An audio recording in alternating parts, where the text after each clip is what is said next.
જય શ્રી કૃષ્ણ. દ્વારકેશ શૃંગારમાં આપ સૌનું સ્વાગત છે.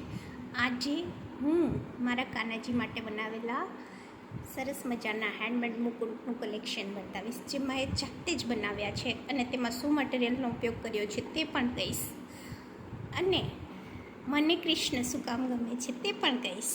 ચાલો તો આપણે જોશું. આ છે ફર્સ્ટ બુક.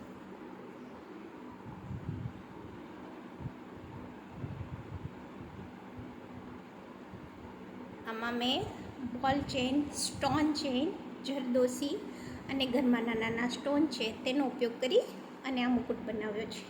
તમે જોઈ શકો છો. આ મુકુટ આપણે કાનાજીને પહેરાવીએ પણ.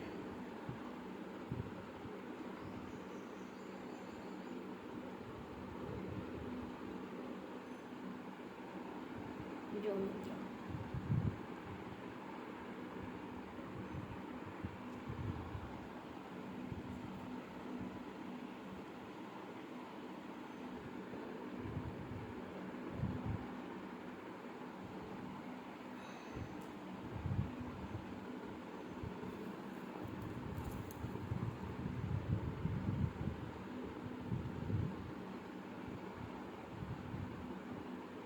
જો ફ્રેન્ડ, આ છે સેકન્ડ મુકુટ.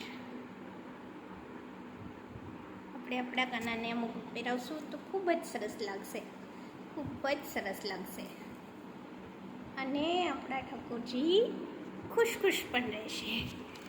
જો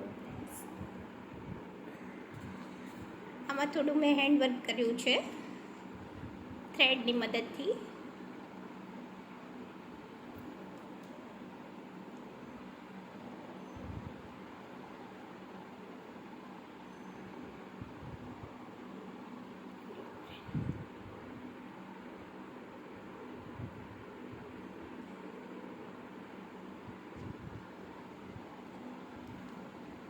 તમે ખૂબ નજીકથી પણ જોઈ શકો છો. જુઓ,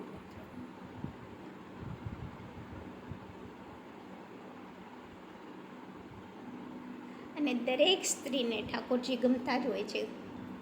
તે પોતાના સંતાન કે પુત્ર રૂપે તેની સેવા કરતી હોય છે.